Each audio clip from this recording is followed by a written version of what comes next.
ವಿಧಾನಸಭೆ ಮತ್ತು ವಿಧಾನ ಪರಿಷತ್ ಎರಡೂ ಕಲಾಪಗಳಲ್ಲೂ ಕೂಡ ಭೀಮಣ್ಣ ಖಂಡ್ರೆ ಅವರಿಗೆ ಸಂತಾಪವನ್ನು ಸೂಚಿಸಲಾಯಿತು. ಸ್ಪೀಕರ್ ಅವರು ಸಂತಾಪ ಸೂಚಿಸ್ತಾ ಇದ್ದಂತಹ ಸಂದರ್ಭದಲ್ಲಿಯೂ ಕೂಡ ವಿಪಕ್ಷ ಬಿಜೆಪಿ ಆದಂತಹ ಬೆಳವಣಿಗೆಗಳನ್ನು ಪ್ರಸ್ತಾಪಿಸಿ ಆಕ್ರೋಶವನ್ನು ವ್ಯಕ್ತಪಡಿಸುತ್ತಲೇ ಇತ್ತು.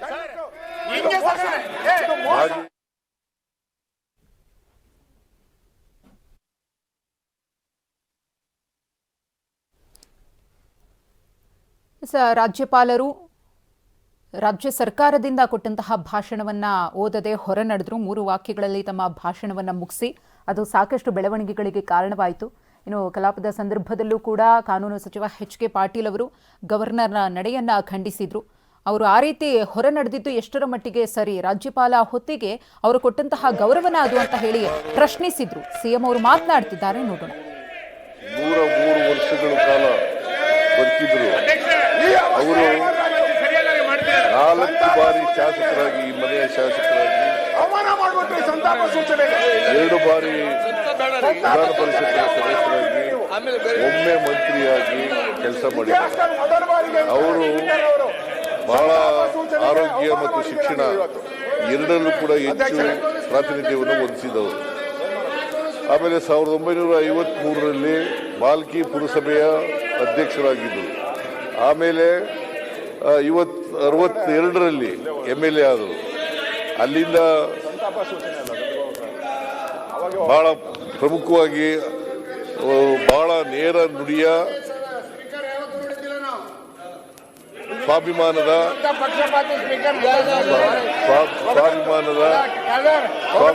ವ್ಯಕ್ತಿಯಾಗಿದ್ರು. ಅವರು ಯಾವತ್ತೂ ಕೂಡ ಅನ್ಯಾಯದ ವಿರುದ್ಧ ಹೋರಾಟ ಮಾಡತಕ್ಕಂತ ಕೆಲಸವನ್ನು ಮಾಡ್ಕೊಂಡ್ಬರ್ತಾ ಇದ್ರು. ಇವತ್ತು ಮಹಾತ್ಮ ಗಾಂಧೀಜಿಯವರಿಂದ ಪ್ರೇರಣೆ ಪಡೆದು ಅವರು ಏಕೀಕರಣ ಚಳುವಳಿಯಲ್ಲಿ ಭಾಗವಹಿಸಿದ್ರು. ಇವತ್ತೇನಾದ್ರು ಕರ್ನಾಟಕದಲ್ಲಿ ಉಳ್ಕೊಂಡಿದ್ರೆ ಅದಕ್ಕೆ ಭೀಮಣ್ಣ ಖಂಡ್ರೆ ಅವರು ಕಾರಣ ಅಂತಕ್ಕಂಥದನ್ನ ಹೇಳಲಿಕ್ಕೆ ಬಯಸ್ತಾ ಇದ್ದೇನೆ. ಅದರಿಂದ ಅವರು ಶಾಂತಿವರ್ಧಕ ಶಿಕ್ಷಣ ಸಂಸ್ಥೆಯನ್ನು ಸ್ಥಾಪನೆ ಮಾಡಿದ್ರು. ಅದರಲ್ಲಿ ಬಹಳ ವರ್ಷಗಳ ಕಾಲ ಅನೇಕ ಶಿಕ್ಷಣ ಸಂಸ್ಥೆಗಳನ್ನು ಮಾಡಿದ್ರು. ಅವರು ಇವತ್ತು ನಮ್ಮನ್ನ ಅಗಲಿದ್ದಾರೆ. ಅವರು ಉರ್ದು ಭಾಷೆ, ಪಾರ್ಸಿ, ಮರಾಠಿ ಮತ್ತು ಇಂಗ್ಲಿಷ್ ಭಾಷೆಗಳ ಮೇಲೆ ಹಿಡಿತ ಹೊಂದಿದ್ರು. ಸುಮಾರು 30 ವರ್ಷಗಳ ಕಾಲ ವಿದ್ಯಾರ್ಥಿ. ಆಮೇಲೆ ವೀರಶೈವ ಮಹಾಸಭಾದ ಅಧ್ಯಕ್ಷರು ಕೂಡ ಆಗಿದ್ದರು. 12 ವರ್ಷಗಳ ಕಾಲ ವೀರಶೈವ ಮಹಾಸಭಾ ಅಧ್ಯಕ್ಷರಾಗಿದ್ದರು. ಅವರು ವೀರಶೈವರನ್ನೆಲ್ಲ ಒಟ್ಟುಗೂಡಿಸ್ತಕ್ಕಂಥ ಕೆಲಸವನ್ನು ಮಾಡಿದ್ರು ಅಂತಕ್ಕಂಥದ್ದನ್ನ ಅಂತವರು ಇವತ್ತು ನಮ್ಮನ್ನು ಅಗಲಿದ್ದಾರೆ. ಅವರು ಅಪಾರ ಅಭಿಮಾನಿಗಳು, ಅವರ ಕುಟುಂಬ ವರ್ಗದವರು. ಅವರ ಸಾವಿನ ದುಃಖವನ್ನು ಭರಿಸ್ತಕ್ಕಂಥ ಶಕ್ತಿ ಕೊಡಲಿ ಅಂತ ಅವ್ರಿಗೆಲ್ಲರಿಗೂ ಕೂಡ ಅವರ ಸಾವಿನ ದುಃಖ ಭರಿಸ್ತಕ್ಕಂಥದ್ದು, ಅವರ ಆತ್ಮಕ್ಕೆ ಶಾಂತಿ ದೊರಕಲಿ ಅಂತೇಳಿ ಚಿರಶಾಂತಿಯನ್ನು ಬಯಸಿ ಮಾನ್ಯ ಕೆ. ಲಕ್ಕಣ್ಣ ಇವರು ಒಮ್ಮೆ ಶಾಸಕರಾಗಿದ್ರು. ಇವರು ವೃತ್ತಿಯಲ್ಲಿ ಕೈಗಾರಿಕೋದ್ಯಮಿಯಾಗಿದ್ರು. ಇವರು ಕೂಡ ನಮ್ಮನ್ನ ಅಗಲಿದ್ದಾರೆ. ಮತ್ತೆ ಬೆಂಗಳೂರಿನ ನಗರ ಪಾಲಿಕೆಯಲ್ಲಿ ಸದಸ್ಯರಾಗಿದ್ರು ಕೂಡ ಒಮ್ಮೆ. ಅಂತೆಯವರು ಇವರು ನಮ್ಮನ್ನು ಅಗಲಿದ್ದಾರೆ. ಅವರ ಆತ್ಮಕ್ಕೆ ಚಿರಶಾಂತಿ ದೊರಕಲಿ ಅಂತೇಳಿ ನಾನು ಪ್ರಾರ್ಥನೆಯನ್ನು ಮಾಡ್ತೇನೆ. ಮಾಧವ ಗಾಡ್ಗೀಳ್, ಪ್ರೊಫೆಸರ್ ಮಾಧವ ಗಾಡ್ಗೀಳ್ ಅವರು ಪ್ರಖ್ಯಾತ ಪರಿಸರ ವಿಜ್ಞಾನಿ. ಅವರು 42ರಲ್ಲಿ ಪುಣೆನಲ್ಲಿ ಜನಿಸಿದ್ರು. ಅವರಿಗೆ ಪದ್ಮಶ್ರೀ, ಪದ್ಮಭೂಷಣ ಪ್ರಶಸ್ತಿಗಳು ಸಿಕ್ಕಿದ್ದು. ಶಾಂತಿ ಸ್ವರೂಪ್ ಭಾಟ್ನಗರ್ ವಿಜ್ಞಾನ ಮತ್ತು ತಂತ್ರಜ್ಞಾನ ಪ್ರಶಸ್ತಿ, ವಿಕ್ರಮ್ ಸಾರಾಭಾಯ್ ಪ್ರಶಸ್ತಿ, ಕನ್ನಡ ರಾಜ್ಯೋತ್ಸವ ಪ್ರಶಸ್ತಿ ಸೇರಿದಂತೆ 10 ಹಲವು ಪ್ರಶಸ್ತಿಗಳು ಭಾಜನರಾಗಿದ್ದರು. ಅವರು ನಮ್ಮನ್ನ ಅಗಲಿದ್ದಾರೆ. ಅವರ ಆತ್ಮಕ್ಕೂ ಕೂಡ ಚಿರಶಾಂತಿ ದೊರಕಲಿ ಅಂತೇಳಿ ಪ್ರಾರ್ಥನೆ ಮಾಡಿ ಅಭಿಮಾನಿಗಳಿಗೆ, ಅವರ ಕುಟುಂಬ ವರ್ಗದವರಿಗೆ ಅವರ ಸಾವಿನ ದುಃಖವನ್ನು ಭರಿಸ್ತಕ್ಕಂಥ ಶಕ್ತಿ ಕೊಡಲಿ ಅಂತೇಳಿ ಪ್ರಾರ್ಥನೆಯನ್ನು ಮಾಡ್ತೀನಿ. ಈಗ ಪ್ರತಿಪಕ್ಷ ಒಂದು ಸೆಕೆಂಡ್, ಈಗ ತಾವಿಬ್ಬರು ಚರ್ಚೆ ಇದೆ. ಈಗ ಅದು ಇಷ್ಟು ತನಕ ಆಗಲಿಲ್ಲ, ಒಬ್ಬಿಚ್ಚರ ಮುಂಚೆ ಚರ್ಚೆ ಬರಲಿಲ್ಲ ಅಂತೆಲ್ಲ ಹೇಳಿದಿರಿ. ನಾನು ಹೇಳಿದ ಕೇಳಿ ಅಪ್ಪ ಹೇಗಾಗ್ತದೆ ಅಂತ ಹೇಳಿದೆ ನೀವು. ನಾನು ಹೇಳಿದ ಸ್ವಲ್ಪ ಕೇಳಿ ಈಗ ನೀವು. ಆಯ್ತು, ನಾನು ಹೇಳಿದ ಕೇಳಿ ಇವರೇ ನೀವೀಗ. ಆಯ್ತು, ಈಗ ಯಾಕೆ ಒಂದ್ ಸೆಕೆಂಡ್ ಕೇಳಿ. ಆಯ್ತು, ಒಂದ್ ಸೆಕೆಂಡ್ ಕೇಳಿ. ಈಗ ನಿಮ್ಮ ನೋಡಿ, ಒಂದ್ ಸೆಕೆಂಡ್ ಅಲ್ಲ ನೋಡಿ, ಅಲ್ಲಲ್ಲ, ನೀವು ಅವ್ರಿಗೆ ಲಾ ಮಿನಿಸ್ಟರ್ ಅಂತ ಅವಕಾಶ ಕೊಟ್ರಿ, ನಾನು ವಿರೋಧ ಪಕ್ಷ ನಾಯಕನಂತ ನನಗೂ ಅವಕಾಶ ಕೊಡಬೇಕು. ಅವ್ರಿಗಿಂತ ನನಗೂ ರೆಸ್ಪಾನ್ಸಿಬಿಲಿಟಿ, ಅವ್ರಿಗಿಂತ ಜಾಸ್ತಿ ರೆಸ್ಪಾನ್ಸಿಬಿಲಿಟಿ ಇದೆ ನನಗೆ. ಈಗ ಅವರೇ ಅಪರಾಧಿಗಳು. ಗವರ್ನರ್ಗೆ ಅವಹೇಳನ ಮಾಡಿರೋದ್ರಲ್ಲಿ ಮೊದಲ ಅಪರಾಧಿ ಅವರೇ. ಅಪರಾಧಿ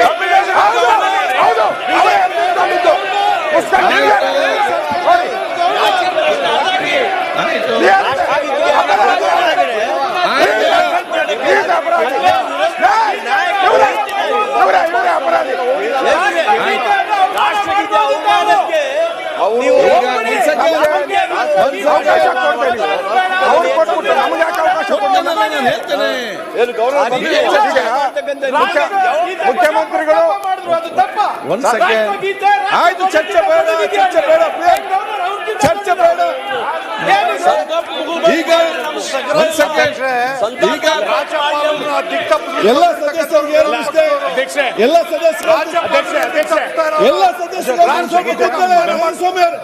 ಒಂದು ಸೆಕೆಂಡ್ ಕೇಳಿ. ಆಯ್ತು, ಒಂದು ಸೆಕೆಂಡ್. ಈಗ ನೋಡಿ, ಒಬ್ಬರಿಗೊಬ್ಬರು ಸಹಕಾರ ಕೊಟ್ಟು ಚೆನ್ನಾಗಿ ನಡೆಸಲಿಕ್ಕೆ ಇವತ್ತೆಲ್ಲ ಸಹಕಾರ ಕೊಡ್ಬೇಕು. ಸಮಸ್ಯೆ ಬಂದ ಆಯ್ತು, ಈಗ ಸಮಸ್ಯೆ ಬಗೆ ಆಯ್ತು. ಒಂದ್ ಸೆಕೆಂಡ್ ಮಾತೊಂದು ಅವಕಾಶ ಕೊಡಿ. ಒಂದ್ ಸೆಕೆಂಡ್ ಇಲ್ಲಿ, ಒಂದ್ ಸೆಕೆಂಡ್. ನೀವೆಲ್ಲ ಹಿರಿಯರು ಯಾಕೆ ಹೇಳ್ತೀರಿ? ಗೌರವಾನ್ವಿತ ಅಧ್ಯಕ್ಷರೇ, ನಾವು ಪರಸ್ಪರ ಸಹಕಾರ ಕೊಡ್ತೇವೆ. ನೀವು ಆ ಕಡೆ ಹೊಳೆದವ್ರು ನಮ್ಮ ಕಡೆ ಹೊಳೆ ನೋಡುದಿಲ್ಲ. ಇಲ್ಲಿ ಬಂದು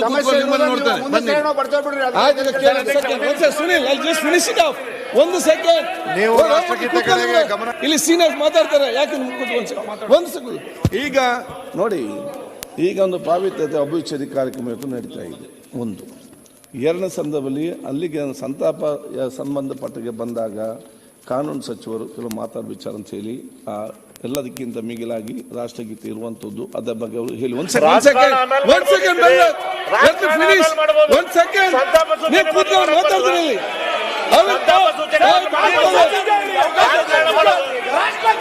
ಎಲ್ಲ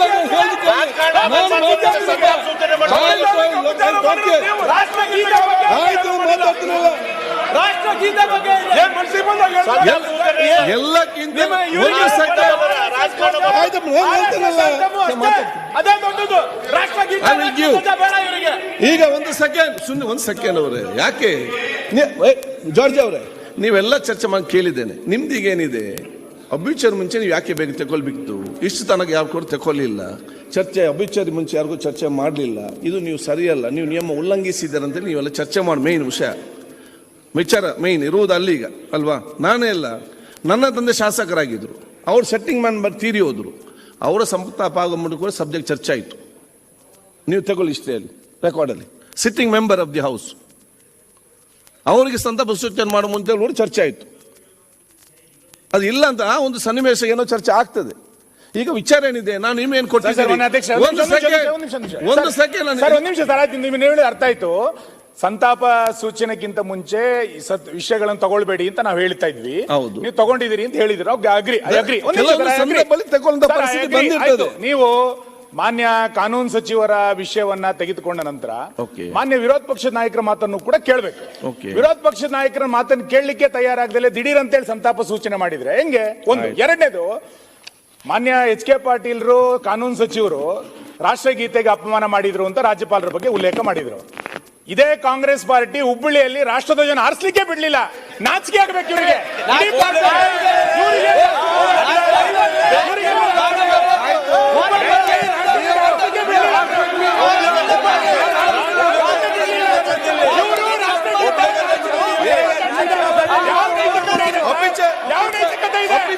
ಯಾವ ನೈತಿಕತೆ ಇದೆ ಅವರಿಗೆ?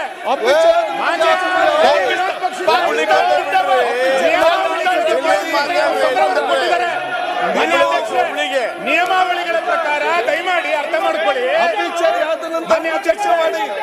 ಸರ್, ಮಾನ್ಯ ಅಧ್ಯಕ್ಷ ಸರ್ ಒಂದು ನಿಮಿಷ ಸರ್ ಮಾನ್ಯ ಅಧ್ಯಕ್ಷರೇ, ನಿಯಮಾವಳಿ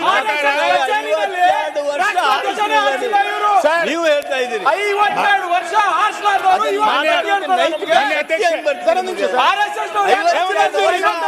ನಾನು ಮಾತಾಡ್ಬೇಕಾದ್ರೆ ಇಲ್ಲ 52 ವರ್ಷ ಮಾನ್ಯ ಅಧ್ಯಕ್ಷರೇ, 52 ವರ್ಷ ರಾಷ್ಟ್ರಧ್ವಜ ಯಾಕೆ ಹಾರಿಸಿಲ್ಲ? ಅದನ್ನು ಚರ್ಚೆ ಆಗ್ಲಿ.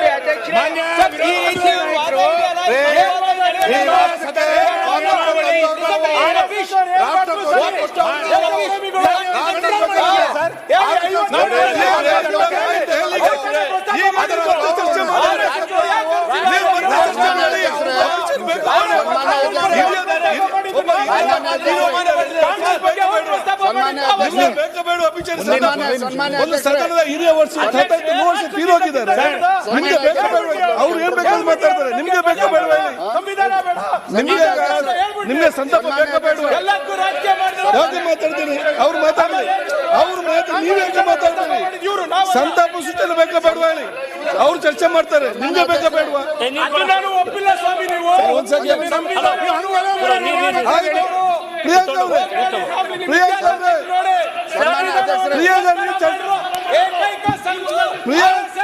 ನಿಮ್ಗೆ ಚರ್ಚೆ ಬೇಕಾ ಬೇಡವಾ? ನೀವು ಮತ್ತೆ ಚರ್ಚೆ ಮಾಡಿ. ಈಗ ಪ್ರತಿಪಕ್ಷ ನಾಯಕರು ನಿಂತಿದ್ದಾರೆ, ಅದು ಮತ್ತೆ ಚರ್ಚೆ ಮಾಡಿ. ಒಂದೇ ನಿಮಿಷ ಸನ್ಮಾನ್ಯ ಅಧ್ಯಕ್ಷರೇ, ನಾವು ಸತೀಶ್ ಸನ್ಮಾನ್ಯ ಅಧ್ಯಕ್ಷರೇ, ಸನ್ಮಾನ್ಯ ಅಧ್ಯಕ್ಷರೇ, ಸದನ ಸುರಳಿತವಾಗಿ ನಡೀಬೇಕಂತಂದ್ರೆ ನನ್ನ ಆತ್ಮೀಯ ಸ್ನೇಹಿತ ಗ್ರಾಮೀಣಾಭಿವೃದ್ಧಿ ಸಚಿವರನ್ನ ನೀವು ಮೊದಲೇ ಕಂಟ್ರೋಲ್ನಾಗ ಇಡ್ರಿ. ನಿಮ್ಮ ಆತ್ಮೀಯ ಸ್ನೇಹಿತ ನೀವೇ ಕಂಟ್ರೋಲ್. ನಿಮ್ಮ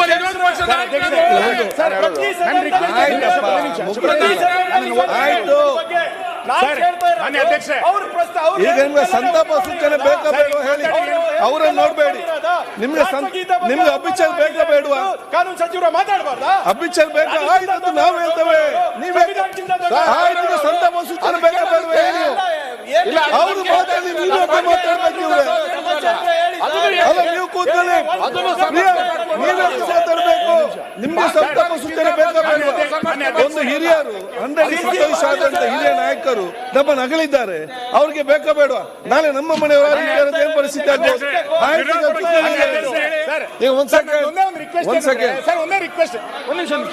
ನಂದು ಒಂದೇ ಒಂದು ರಿಕ್ವೆಸ್ಟ್ ಏನಂದ್ರೆ, ಈ ಪ್ರದೀಪ್ ಈಶ್ವರ್ ಸರ್, ನೀವು ಅಸೆಂಬ್ಲಿಗೆ ಬಂದದ್ದು ಸಂತೋಷ.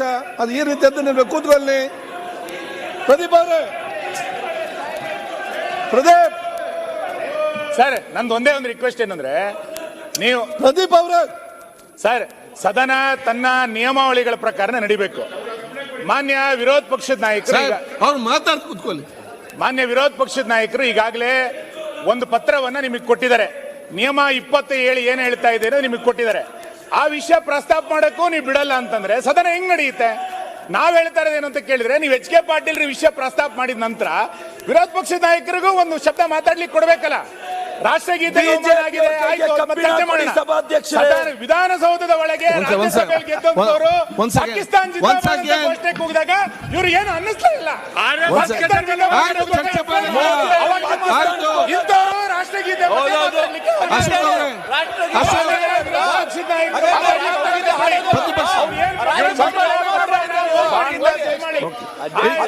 ನಿಯಮ 27 ಉಲ್ಲೇಖ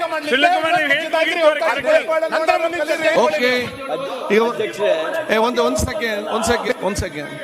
ಪ್ರದೀಪ್ ಈಶ್ವರ್ ಎಂತ ಸಮಸ್ಯೆ ಹೇಳಿ ಮಾರ. ಅಲ್ಲ ಅಧ್ಯಕ್ಷರೇ, ರಾಷ್ಟ್ರಗೀತೆ ಬಗ್ಗೆ ಮಾತಾಡಿದ್ರೆ ಬೇರೆ ಚರ್ಚೆ ತೆಗಿತಾರೆ. ಸಭಾಧ್ಯಕ್ಷರೇ, ಅವ್ರ ಕೈಗೆ ಕಬ್ಬಿಣ ಕೊಡಿ ಸಭಾಧ್ಯಕ್ಷರೇ, ನಿಯಂತ್ರಣ ಮಾಡಿ ಅಂತ ವಿನಂತಿಸ್ತೇನೆ ಸಭಾಧ್ಯಕ್ಷ. ಅವರ ಕೈ ಕಬ್ಬಿಣ, ನಿನ್ಗೆ ಒಂದು ಹಗ್ಗ ಕೊಡ್ಬೇಕು. ಕೊಡಿ ಸಭಾಧ್ಯಕ್ಷರೇ. ಕೂತ್ಕೊಳ್ಳಿ.